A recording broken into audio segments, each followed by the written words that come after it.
Hello friends, स्वागत करता हूं आज मैं अपने इस YouTube channel study with Saurabh Yadav में। आज हम देखेंगे क्लास 10th का पेपर, विज्ञान का पेपर देखेंगे। जो भी पेपर होने वाला है बिल्कुल वैसा ही पेपर है, सेम ऐसा ही पेपर आएगा। हम देखते हैं इसमें पहला खंड का हमारा दिया गया है भौतिक विज्ञान, खंड का भौतिक विज्ञान।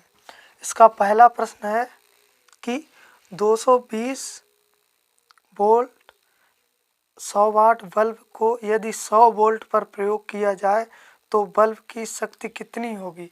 तो बल्ब की शक्ति कितनी होगी, तो इसका करेक्ट आंसर है हमारा 25 वाट का बल्ब होना चाहिए। जो बल्ब है वो 25 वाट का होना चाहिए। और इसका पहले का जो खा नंबर प्रश्न है हमारा, वो देखते हैं। अनंत एवं उत्तल दर्पण के ध्रुव P के बीच रखी वस्तु का प्रतिबिंब कहाँ और किस प्रकृति का होना चाहिए। कहाँ और किस प्रकृति का होना चाहिए, तो इसका करेक्ट आंसर है पहला, दर्पण के पीछे P एवं F के बीच आभासी एवं सीधा होना चाहिए। और प्रश्न गा है इसी का। गा नंबर देखते हैं। निर्वात में प्रकाश की चाल 3 × 10⁸ मीटर प्रति सेकंड है, तो कांच जिसका अपवर्तनांक 1.5 है में प्रकाश की चाल होगी। जो इस अपवर्तनांक में प्रकाश की चाल क्या होगी, तो इसका करेक्ट आंसर है 2.0 × 10⁸ 2.0 × 10⁸ मीटर प्रति सेकंड। तो ये इसका करेक्ट आंसर है। अब इसका घ नंबर देखते हैं।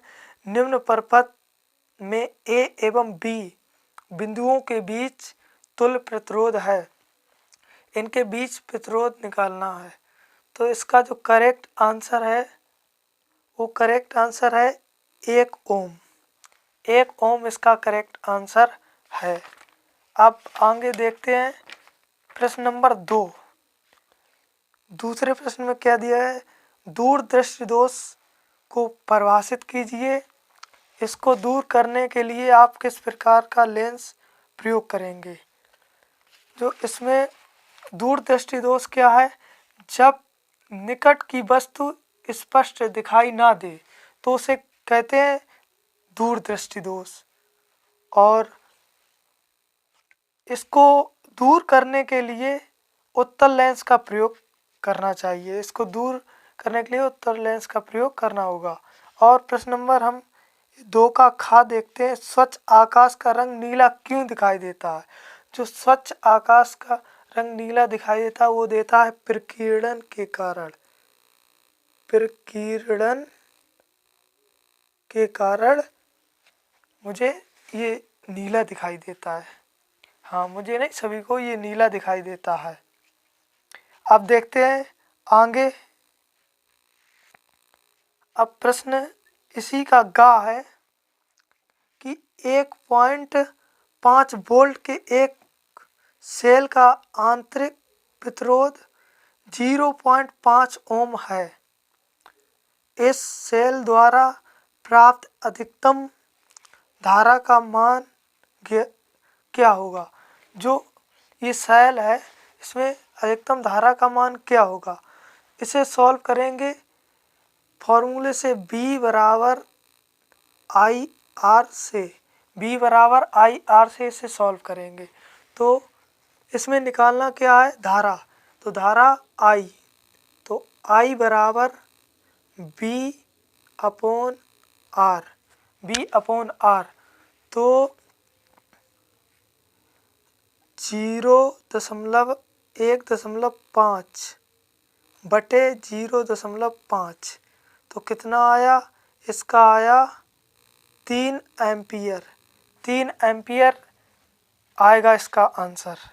अब देखते हैं आगे, अगला देखते हैं तीसरा प्रश्न नंबर 3। प्रश्न नंबर 3 है अपनी कार या बाइक के पीछे आने वाले वाहनों को देखने के लिए आप किस प्रकार का दर्पण प्रयोग करेंगे। कारण सहित बताइए। बनने वाला प्रतिबिंब वास्तविक होगा या आभासी।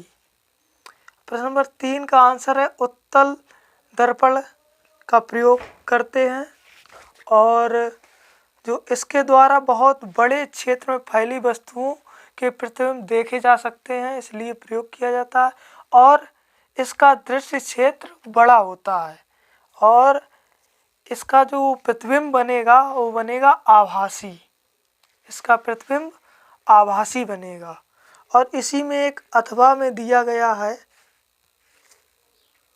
ये अथवा में दिया है लेंस की क्षमता से क्या समझते हैं। यदि किसी लेंस की क्षमता -2 डायोप्टर हो तो उसकी फोकस दूरी तथा प्रकृति ज्ञात कीजिए। तो इसे भी कर सकते हैं, या वो कीजिए या वो ये कीजिए। तो इसका आंसर होगा लेंस के पीछे 20 सेंटीमीटर दूरी पर उल्टा व वास्तविक प्रतिबिंब बनेगा और इसकी जो फोकस दूरी होगी वो 5 सेंटीमीटर होगी। अब देखते हैं अगला प्रश्न नंबर 4। प्रश्न नंबर 4 देखते हैं, आप अपने घर में एक पंखा, 3 बल्ब एवं एक वाटर पंप का मीटर के साथ उचित संयोजन एवं फ्यूज दिखाते हुए परपथ बनाएं। फ्यूज की जगह MCB माइक्रो सर्किट ब्रेकर लगाने से क्या लाभ होगा। जो इससे क्या लाभ होगा ये लगाने से, तो इसका आंसर लिख सकते हैं। और अथवा वाला देखते हैं, अथवा में क्या दिया गया है, विद्युत चुंबकीय प्रेरण के नियमों को लिखिए। जो विद्युत चुंबकीय प्रेरण के नियम हैं उन्हें लिखिए। इस सिद्धांत पर आधारित एक डायनेमो का सचित्र कार्य विधि समझाइए। एक डायनेमो का चित्र भी बनाइए और उसे सचित्र दर्शाना है, उसके कार्य भी दिखाने हैं। अब हम दूसरा पार्ट देखते हैं, ये है रसायन विज्ञान का खंड खा रसायन विज्ञान। तो रसायन विज्ञान में क्या है देखते हैं। 5वां प्रश्न का है, इसका क्षारक के साथ हल्दी का रंग होता है। जो क्षारक होता है उसके साथ हल्दी का रंग कैसा हो जाता है, वो हो जाता है भूरा लाल। जो क्षारक के साथ हल्दी का रंग भूरा लाल हो जाता है। खा नंबर देखते हैं, अम्लीय वर्षा के जल का संभावित pH मान है। जो अम्लीय वर्षा होती है उसका संभावित pH मान 5.2 होता है। कितना होता है, 5.2। अब गा नंबर देखते हैं, एसिटेल्डिहाइड का IUPAC नाम है। इसका IUPAC नाम है एथेनल। इसका जो एसिटेल्डिहाइड है इसका IUPAC नाम है एथेनल। अब प्रश्न नंबर 6 हमारा, इसका का 6 का है, साबुन की सफाई प्रक्रिया को मिशेल अवधारणा के आधार पर समझाइए। साबुन की सफाई प्रक्रिया को समझाना है।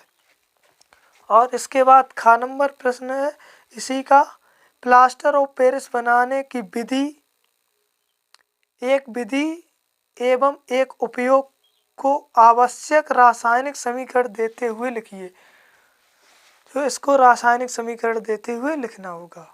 और इसके बाद ग नंबर है, आघात वर्धनता तथा तन्यता को समझाते हुए लिखिए कि ये किस प्रकार के तत्वों के गुण हैं। अब देखो, आघात वर्धनता क्या होती है, जो पीट कर चादरों के रूप में परिवर्तित हो जाती है, और तन्यता जो तारों के रूप में खींची जा सकती है उसे तन्यता कहते हैं। ठीक, ये हुआ इसका आंसर। और 7वां देखते हैं, 7 का जिंक धातु के सल्फाइड अयस्क से धातु निष्कर्षण का रासायनिक समीकरण देते हुए वर्णन कीजिए। तो इसका रासायनिक समीकरण जो होगा वो होगा 2ZnS + 3O। 2ZnS + 3O 3O2। और इससे बनेगा जो वो 2ZnO + 2SO2 बनेगा। ठीक, अब अगला देखते हैं इसी का 7वें का खा देखते हैं, जो एक उदाहरण देते हुए संचारण की व्याख्या कीजिए तथा संचारण से सुरक्षा के उपायों को लिखिए। जो संचारण होता है उसके उपायों को लिखिए, ये दिया गया है इसमें। और इसके बाद 8वां है हमारा ग्लेशियम एसिटिक अम्ल क्या है। एसिटिक अम्ल की 4 अपक्रियाओं के रासायनिक समीकरण लिखिए। ये प्रश्न करना होगा, अथवा में भी है इसका अथवा में दिया गया एथिल अल्कोहल की 4 रासायनिक अपक्रियाओं के समीकरण लिखिए और इसके 3 उपयोगों को भी लिखिए। इसके समीकरण भी लिखने होंगे और इसके उपयोग भी लिखने होंगे। अब हम अगला प्रश्न देखते हैं। अगला खंड है हमारा गा खंड में जीव विज्ञान के प्रश्न दिए गए हैं, देखते हैं। इसमें दिए गए जीव विज्ञान, ठीक, इसका 9 नंबर प्रश्न का है केवल जल में घुलनशील होता है विटामिन ए या विटामिन डी या विटामिन के या विटामिन सी। जो जल में घुलनशील होता है वो होता है विटामिन सी। विटामिन सी जल में घुलनशील होता है। अब इसके बाद अगला हमारा है, अगला प्रश्न क्या है देखते हैं। अगला प्रश्न है खा एटीपी तथा एनएडीपी 2.2H का निर्माण होता है। इसका निर्माण होता है कैसे होता है? जो इसका निर्माण होता है कहाँ होता है? माइटोकॉन्ड्रिया में, क्लोरोप्लास्ट में, प्रोक्सिसोस में या लाइसोसोस में। तो इसका जो निर्माण होता है वो होता है क्लोरोप्लास्ट में। क्लोरोप्लास्ट में एटीपी तथा एनएडीपी का निर्माण होता है। अब इसका गा देखते हैं। मुकुलन पाया जाता है, मुकुलन प्लेनेरिया में पाया जाता है या हाइड्रा में पाया जाता है या लिस्मानियम पाया जाता है या इनमें सभी में पाया जाता है। तो इसका करेक्ट आंसर है हाइड्रा में पाया जाता है। और घा नंबर देखते हैं। केवल न्यूक्लिक अम्ल तथा प्रोटीन्स के बने होते हैं। जो केवल न्यूक्लिक अम्ल तथा प्रोटीन्स के बने होते हैं क्या होते हैं? जीवाणु होते हैं या क्लोरोप्लास्ट होता है या फिर विषाणु होते हैं या प्रियांश होते हैं। जो इसमें इसका करेक्ट आंसर है विषाणु। जो विषाणु होते हैं केवल न्यूक्लिक अम्ल तथा प्रोटीन के बने होते हैं। और प्रश्न नंबर 10 देखते हैं। श्वसन तथा दहन में कोई 4 अंतर लिखने होंगे। श्वसन तथा दहन में कोई 4 अंतर लिखना होगा। और इसके बाद खा नंबर है सी का ऊर्जा के विभिन्न स्रोतों के नाम लिखिए अथवा नाभ की ऊर्जा के एवं नाभ की ऊर्जा के महत्व का संक्षिप्त विवरण दीजिए। ये प्रश्न करना होगा। इसके बाद अगला है गा नंबर तंत्रिका कोशिकाओं का नामांकित चित्र बनाना होगा। इसका चित्र बनाकर इसे दर्शाना होगा। और प्रश्न नंबर हमारा अगला 11 है। प्रश्न नंबर 11 है, देखते हैं इसमें क्या है। प्रश्न नंबर 11 में परिवार नियोजन की स्थायी विधियां कौन कौन सी होती हैं? किन्हीं 2 पर संक्षिप्त टिप्पणी कीजिए। ये कीजिए अथवा में भी दिया गया है, अथवा ये कीजिए या फिर ये नलिका विहीन ग्रंथियां क्या होती हैं? थायराइड ग्रंथ की संरचना तथा उसके कार्यों का वर्णन कीजिए। या फिर ये का पहला वाला कर सकते हैं या अथवा कर सकते हैं। अब 11 का खा भी है, वेरी इम्पोर्टेंट है ये लगभग प्रतिवर्ष आता है। ये मेंडल के नियम क्या हैं उनको उचित चित्रों द्वारा समझाइए। जो ये है वेरी इम्पोर्टेंट है। इसके नियम देख लेते हैं कौन कौन से। मेंडल के 3 नियम होते हैं। जो पहला नियम है प्रभाविता का नियम और दूसरा नियम है युग्मकों की शुद्धता का नियम और तीसरा नियम है स्वतंत्र अभ्यून का नियम। ये पक्का आता ही है प्रतिवर्ष। अगर ये तैयार नहीं किया तो कुछ नहीं किया। अब अथवा नम देखते हैं इसी का प्रत्यावर्ती क्रिया क्या होती है, उदाहरण सहित समझाइए। या फिर ये नहीं कर पा रहे तो ये करना होगा। अब प्रश्न नंबर 12 देखते हैं, मानव के पाचन तंत्र का नामांकित चित्र बनाइए तथा पोषक क्रियाओं को समझाइए। ये बहुत ज़रूरी है, ये लगभग प्रति वर्ष ही आना है। ये 2 प्रश्न जो मैंने बताए अभी, इन्हें तो प्रति वर्ष आना ही है। ये 12 में जो दिया गया। अब इसके बाद अथवा भी है, इसमें मानव पाचन तंत्र जरूर तैयार कर लेना, चाहे कुछ भी ना कर पाओ, लेकिन ये बहुत ज़रूरी है। अब इसके बाद अथवा में इसका है कि विकास संबंधित विभिन्न सिद्धांतों का संक्षिप्त विवरण दीजिए। अगर आपको हमारी वीडियो अच्छी लगी हो तो लाइक करें और चैनल सब्सक्राइब करें। जी धन्यवाद।